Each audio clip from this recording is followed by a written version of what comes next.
I am Devin Chavez, play guitar in Great Tide from Syracuse, New York. Old veteran of the New York hardcore scene.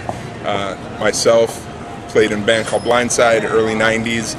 Also played in a thrash metal band in the late 80s, early 90s called Atomic Fate, which was actually kind of big too, especially out west. This band Great Tide I'm doing, our bass player is Daniel Weber, who was in True Blue from Germany. Great band, one of my favorite hardcore bands that ever came from Germany, actually. How come you're in Syracuse if you started off in Brooklyn? Came here years ago. My family moved up when I was a teenager. It was a natural progression, I think, because at the time I moved here, Syracuse was starting its own hardcore like revolution, and it was at the birth of Earth Crisis. Blood Runs Black, Senna Sangre, all these great bands were just starting, and it was a great time to be here because I got to see the new wave of hardcore. Whereas growing up, going to like the Lemoore, I saw all the greats. I saw Agnostic Front, Black Flag, Circle Jerks. You see everything. You saw all this stuff. But moving here it was the beginning of the new, what is now known as hardcore. More aggressive, harder hitting, more intense, more political driven music. Talk a little more about those earlier years. One of the best shows I ever saw was one of the annual shows at the Lemoore in Brooklyn once again.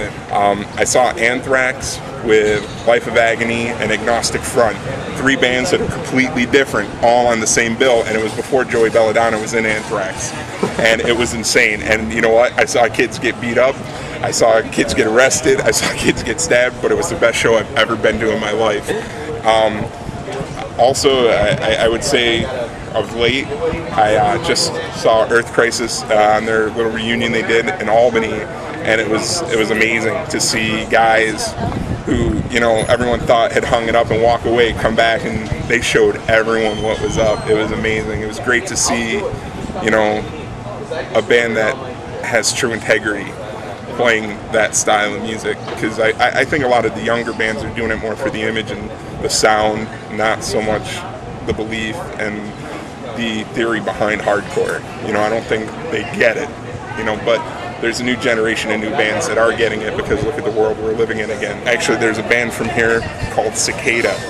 They are not quite hardcore because they're even heavier. They're the most brutal band I think around right now. So it's like, there's good bands. War of Attrition is another good band from this area, but we'll see what happens. Hardcore, every 5-10 years people say it's dead, and it seems like it comes back even harder and bigger. So we'll see what happens in the next couple years. How the punk, hardcore, and the metal scenes kind of coexisted. Yeah, and it's funny you say coexisted, because in the mid '80s there was like the big b-boy movement too. But there was a lot of guys that were into the b-boy early hip-hop scene that were also in the punk rock scene. Like, you would go to shows and you would see some of the same kids there, and it didn't matter what color they were. A lot of Puerto Ricans, blacks, and whites, and it was just an amazing time.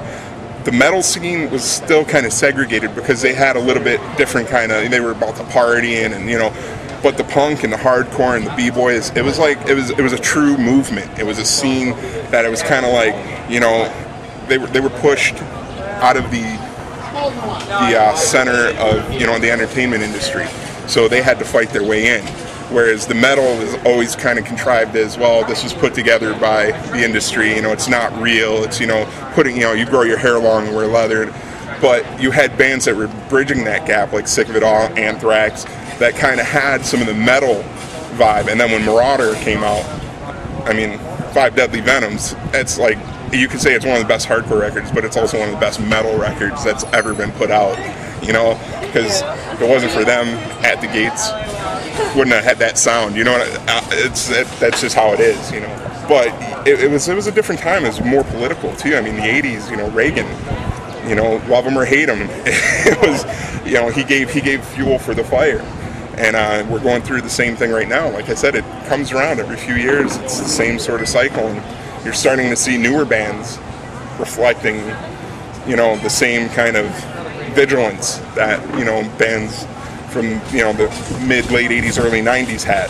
And it's interesting. It's a good, like I said, it's a good time again, I think, right now for hardcore. I think you're going to see a big resurgence of bands having stories to tell. You were in Blindside with Marauder. Talk a bit about your early memories of him. See, back then he wasn't so crazy. He was just a skater, kind of, Puerto Rican crazy man, but not in the same way that he became later. Best story of him is actually years later when Marauder came to town here, and many years later they played Hellfest at the fairgrounds, New York State Fairgrounds. My restaurant was doing catering for it, and they were all hanging out with me, and he brought up the fact, like our first show, how I almost shit my pants on stage. Literally, I was so nervous. Like, we got off stage and I destroyed the bathroom. And he was just like, he brought that up, so that whole day everyone was walking by and they're calling me Streak, because that's what he used to call me. So yeah, that's one of my fondest memories. And it was sad. We saw him just a few weeks before he passed. The band I'm in now, we played a show down there, and he was in bad shape when we saw him, and we knew, it wasn't going to be much longer. And it's sad because he was a true visionary and a true leader in the scene, definitely. What kind of values do you think still exist in hardcore? It's hard to say. I think the newer bands, like I said, are missing the broad scope, and I think that's why you're seeing so many older bands coming back, because they kind of feel like they didn't finish their job, they didn't finish the lesson, they kind of opened up a door but didn't bring everyone inside. And I think that's kind of the problem that you're seeing with the younger bands, is it's more of an image thing, it's more of a sound, it's not, the diligence of bringing a community together. It became a whole thing, everyone had to be a part of a crew, everyone had to be, and that's not what it was about back then. I mean, yeah, don't get me wrong, there were the crews, but it was different. It was still a family unity of hardcore. Music was music, but the message was the same no matter what band it was.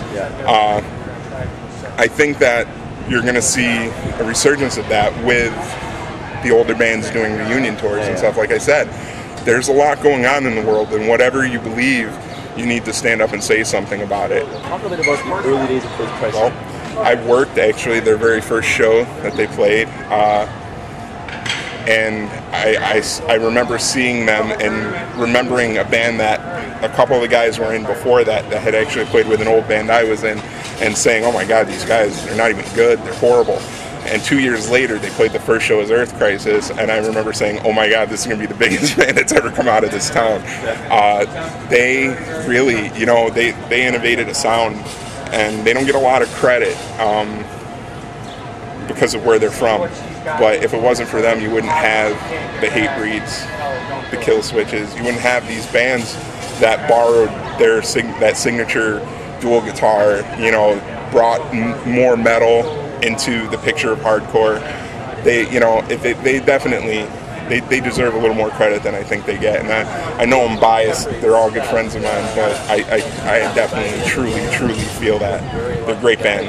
What the hell happened to God Below? And tell me one Les Daniel story.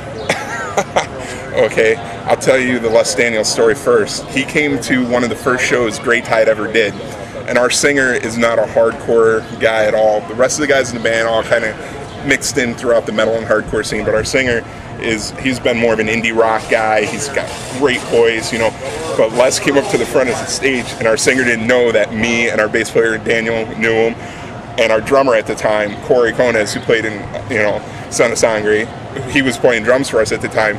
He didn't know that we knew him, so our singer's like, who's this big guy with all these tattoos and a Black Label Society vest standing right in front of me with his arms crossed? And Les is like, hey, you dance like a bag. And our singer got so scared that after the show he wouldn't come out of the dressing room because he thought he was going to get beat up. And then we finally told him, no, that's one of our friends. And then Les came back, dude, I'm sorry, I was just teasing. They told me to mess with you. It was that's my favorite memory. That's right there. That sums up Les, too, because he was always down for whatever. And as far as God Below, that was a band that took the flame, took over, where Earth Crisis left off. They took, and going full steam.